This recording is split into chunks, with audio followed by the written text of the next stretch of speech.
उसके बाद किसको इन्फॉर्म किया किसको इन्फॉर्म किया, अलेक्जेंडर कनिंघम को,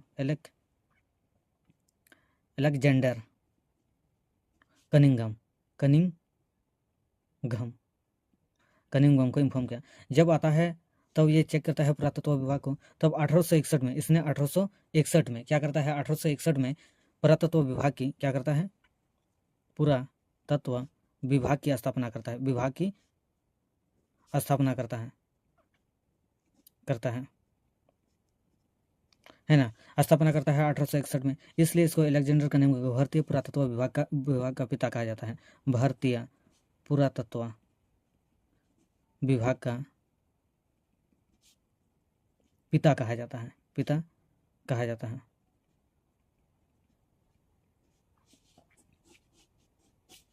भारतीय पुरातत्व विभाग का पिता कहा जाता है।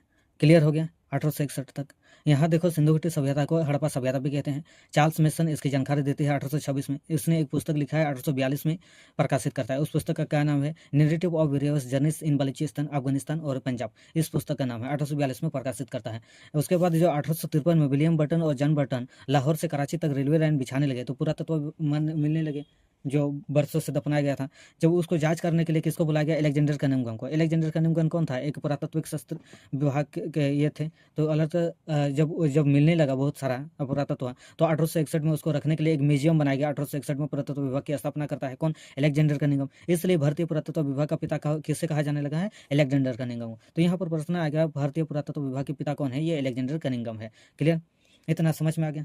आगे बात करते हैं तो इसके और एक बात करेंगे 1912 ईस्वी की, किसमें 1912 की जे.एफ. फ्लीट की। जे.एफ. फ्लीट क्या करता है, हड़प्पा की जो मोहरे प्राप्त हुए, हड़प्पा के मोहरे उस पर एक आर्टिकल लिखता है। क्या करता है, आर्टिकल लिखता है। कब लिखता है, 1912 ईस्वी में। कौन लिखता है, जे.एफ. फ्लीट ने लिखता है। क्लियर, आगे बात करेंगे। तो हड़प्पा इससे इतना हो गया। अब बात करते हैं, सबसे पहले हड़प्पा की खोज होता है किसकी, हड़प्पा की खोज कहते हैं। हड़प्पा की खोज ये किसने किया है, हड़प्पा की खोज किसने किया है। हड़प्पा की खोज की बात किया जाए तो हड़प्पा की खोज किसने किया है, हड़प्पा की खोज किसने किया है, यह है दयाराम साहनी ने की है। कब की है, 1921 में, 1921 में की है ना। तो इसलिए इसका नाम हड़प्पा सभ्यता रखा गया। इसीलिए इसका नाम क्या रखा गया है, हड़प्पा सभ्यता रखा गया है।